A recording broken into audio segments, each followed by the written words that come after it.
सत्संगत जी, प्यार से कहना धन निरंकार जी।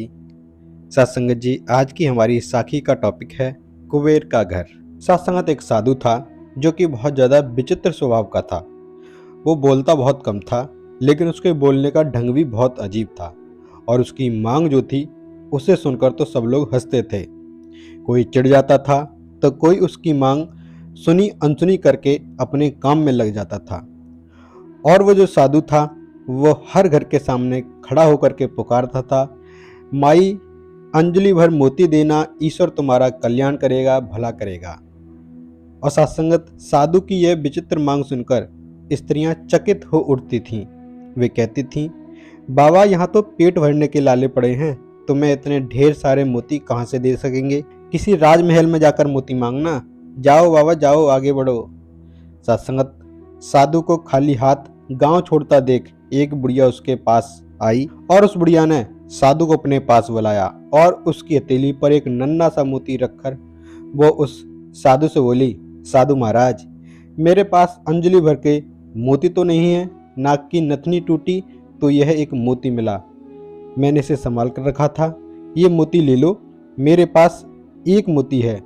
ऐसा मेरे मन को गर्व तो नहीं होगा, इसलिए तुम्हें सौंप रही हूँ, कृपा करके इसे स्वीकार करें और हमारे गांव से खाली हाथ मत जाइए। तो सत्संगत बुढ़िया के हाथ का नन्हा सा मोती देखकर साधु हंसने लगा। उसने कहा, माता जी, यह छोटा सा मोती मैं अपने फटी हुई झोली में कहाँ रखूं, इसे आप अपने ही पास रखना। और सत्संगत ऐसा कहकर साधु उस गांव के बाहर निकल पड़ा। दूसरे गांव में आकर साधु ने फिर उसी प्रकार हर घर के सामने खड़े होकर वही आवाज लगाई, माताजी प्याली भर के मोती देना, ईश्वर तुम्हारा कल्याण करेगा, भला करेगा। और सत्संगत साधु की यह विचित्र मांग सुनकर वहां की स्त्रियां भी अचंभित हो उठी। वहां भी साधु को प्याली भर के मोती नहीं मिले और सत्संगत अंत में उस साधु को निराश होकर वहां से भी खाली हाथ लौटना पड़ा।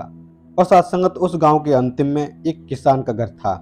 वहां मोती मांगने की चाह उस घर के सामने ले गई और उस घर के सामने पहुंचकर साधु महाराज ने आवाज लगाई, माताजी प्याली भर के मोती देना, ईश्वर तुम्हारा भला करेगा, कल्याण करेगा। सत्संगत उस घर में रहने वाला किसान तुरंत बाहर आया। उसने साधु के लिए ओसारे में चादर बिछाई और साधु से विनती की, साधु महाराज पधारिए, विराजमान होइए। किसान ने साधु को हाथ जोड़कर प्रणाम किया और मुड़कर अपनी पत्नी को आवाज दी, लक्ष्मी बाहर साधु जी आए हैं, इनके दर्शन कर लो। और सत्संग किसान की पत्नी तुरंत बाहर आई।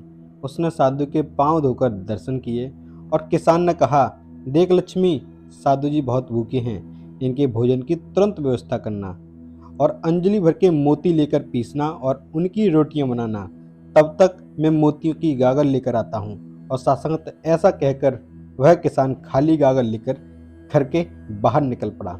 और सत्संग कुछ समय के बाद किसान जब लौट कर आया तब तक लक्ष्मी ने भोजन बनाकर तैयार कर रखा था और सत्संगत साधु ने पेट भरकर भोजन किया।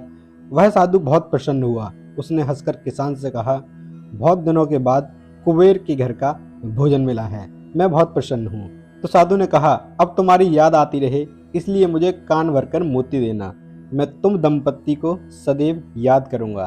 तो इस पर उस किसान ने हंसकर कहा, साधु महाराज, मैं अनपढ़ किसान आपको कान भरकर मोती कैसे दे सकता हूँ, आप ज्ञान संपन्न हैं, इस कारण हम दोनों आपसे कान भरकर मोतियों की अपेक्षा रखते हैं। तो सत्संग साधु ने अपनी आंख बंद कर कहा, नहीं किसान राजा, तुम अनपढ़ नहीं हो, तुम तो विद्वान हो, इस कारण तुम मेरी इच्छा पूरी करने में सक्षम रहे। मेरी विचित्र मांग पूरी होने तक मैं हमेशा भूखा प्यासा हूँ। जब तुम जैसा कोई कुबेर भंडारी मिल जाता है तो मैं पेट भरकर भोजन कर लेता हूँ। सत्संग साधु ने किसान की ओर देखा और कहा, जो फसल के दानों, पानी की बूंदों और उपदेश के शब्दों को मोती समझता है वही मेरी दृष्टि में सच्चा कुबेर का घर है। मैं वहाँ पेट भरकर भोजन करता हूँ, फिर वह भोजन दाल रोटी हो या चटनी रोटी, प्रसन्नता का नमक उसमें स्वाद भर देता है। जहाँ आतिथ्यवास है वहाँ मुझे भोजन अवश्य मिल जाता है। अच्छा, अब मुझे चलने की अनुमति दें, ईश्वर तुम्हारा कल्याण करेगा। सत्संग किसान दंपत्ति को आशीर्वाद देकर साधु महाराज आगे चल पड़े और कहा, पृथ्वी पर 3 ही रत्न हैं, जल, अन्न और सुभाषित। मूर्ख लोग ही पत्थर के टुकड़े, हीरे, मोती, माणिक्य आदि को रत्न कहते हैं। तो सत्संग ये थी हमारी साखी कुबेर का घर। अगर आपको साखी पसंद आई हो तो साथ संगत इस चैनल को सब्सक्राइब भी कर लेना, क्योंकि हमारे चैनल पर इसी तरह के साखी आपको सुनने को मिलते रहेंगे। साथ संगत जी प्यार से कहना धन निरंकार जी।